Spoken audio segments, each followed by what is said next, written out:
Hello students, I am Farhan Mir. Welcome back to our channel. Let us discuss problem number 1 on linear differential equation. देखिए अभी तक हमने exact complete किया है और जब भी प्रॉब्लम आता है ना थोड़ा सा बच्चे ना थोड़ा सा कंफ्यूज हो जाते हैं कि प्रॉब्लम एग्जैक्ट का है कि प्रॉब्लम लीनियर का है। क्योंकि अगर आप देखो तो हम लोग टॉपिक तो उसी में ना फर्स्ट ऑर्डर में, तो हर एक प्रॉब्लम में dy बाई dx ही है, लेकिन लीनियर का है कि एग्जैक्ट का है थोड़ा सा कंफ्यूजन होती है। तो थोड़े से पॉइंट्स में यहाँ पे आपके लिए लिख के लाया हूं, तो इसको पहले तो अच्छे से समझ लो। देखिए अगर एग्जैक्ट का प्रॉब्लम है ना तो बहुत क्लियरली मेंशन रहेगा mdx plus ndy is equal to 0, एकदम मतलब प्लेन स्ट्रेट फॉरवर्ड रहता है। और अगर एग्जैक्ट का प्रॉब्लम है तो, और अगर ऐसा नहीं है ना एकदम क्लियरली मेंशन, तो आपने देखा होगा प्रॉब्लम नंबर 2 में हमने क्या किया था, ऐसा प्रॉब्लम था dy by dx is equal to ऊपर एक नीचे क्रॉस मल्टीप्लाई वगैरह करके mdx प्लस ndy फॉर्मेट में बनाया। तो 90% ऑफ द टाइम है ना प्रॉब्लम आपका अगर एग्जैक्ट का है ना तो ऐसा क्लियर ही रहेगा।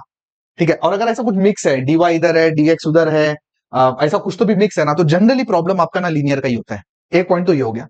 पॉइंट नंबर 2 आप समझो कि जो लीनियर है ना एग्जैक्टली एग्जैक्ट से ना आसान होता है। ठीक है, अगर आपने वो फॉर्म बना दिया तो। अब पॉइंट नंबर 2 क्या है कि आप समझो कि जितने प्रॉब्लम है ना लीनियर से पूरे प्रॉब्लम सॉल्व हो सकते हैं, लेकिन हर प्रॉब्लम ना एग्जैक्ट से सॉल्व नहीं हो सकता।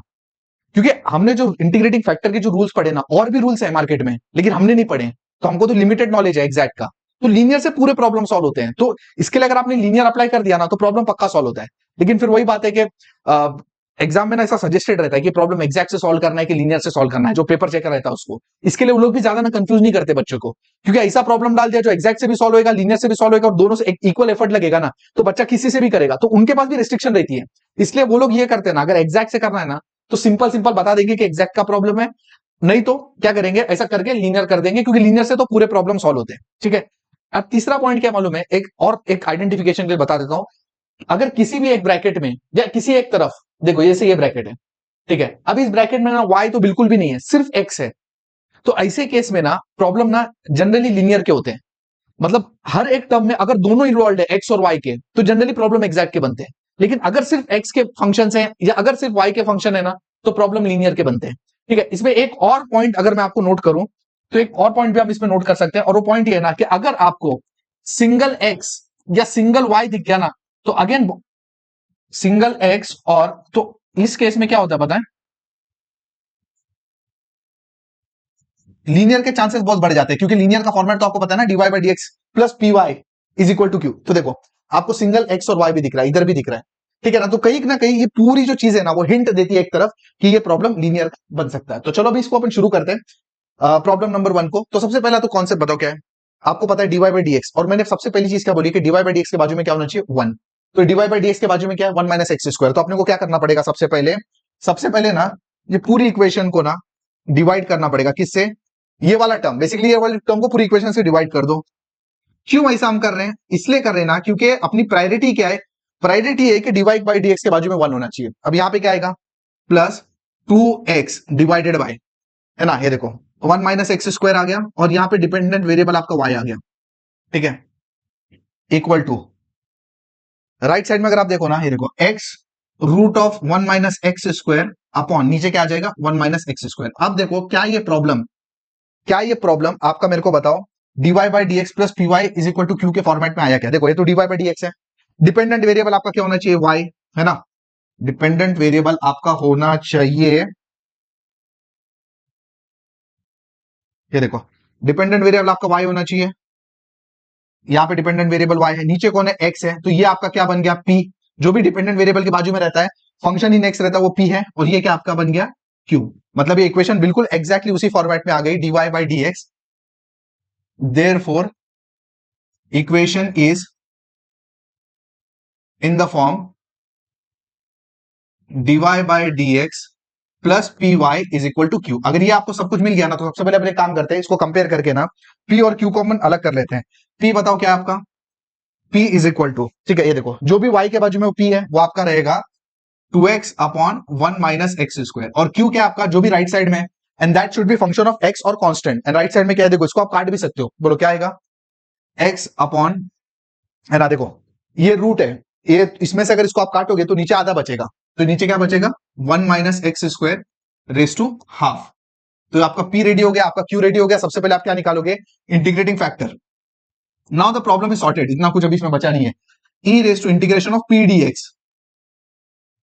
सो which is equal to e raise to integration of p क्या आपका 2x upon 1 minus x square DX, इसका आपको इंटीग्रेशन करना है। बोलो अभी इंटीग्रेशन कैसे सॉल्व करोगे? एक बहुत ही पॉपुलर फॉर्मूला है, मुझे ऐसा लगता है कि आपकी पूरी M2 की लाइफ में ना सबसे ज्यादा बार ये प्रॉब्लम मैथ्स की लाइफ में फॉर्मूला सबसे ज्यादा यूज होने वाला है, और ये log ऑफ fx, और ये मैं ऑलरेडी आपको फॉर्मूला बता चुका हूं।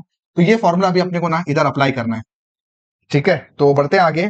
एंड अब इस फॉर्मूले में अगर आपको फिट करना है चीजों को, तो आप देखिए ऊपर आपका एफ डैश एक्स, नीचे आपका F x, but 1 minus x square का डेरिवेटिव क्या होता है? Minus two x. तो ऊपर भी माइनस टू एक्स होना चाहिए, बराबर। तो अपने को क्या करना पड़ेगा? आपको ना थोड़ा सा एडजस्टमेंट करना पड़ेगा। तो ये मैंने एडजस्टमेंट किया, और नीचे आपका क्या आएगा? 1 माइनस एक्स स्क्वायर, और ये आ जाएगा डीएक्स। तो अगर इसका आप इंटीग्रेशन करते हो ना, तो ई रेस टू माइनस, अब ये हो जाएगा F dash X upon F x, तो ये हो जाएगा लॉग एफ एक्स, मतलब लॉग ऑफ डिनोमिनेटर। तो इसका मतलब है ये माइनस ऊपर जाएगा और ई और लॉग कैंसिल हो जाएगा, तो आपका जो इंटीग्रेटिंग फैक्टर मिलेगा वो आपका मिलेगा 1 minus x square is your integrating factor. अब इंटीग्रेटिंग फैक्टर मिल गया, तो नेक्स्ट काम क्या करना है अपने को? नेक्स्ट काम करना है आपको सोल्यूशन निकालना है। तो सोल्यूशन आपका क्या होता है? Dependent variable into integrating factor is equal to integration of integrating factor into RHS.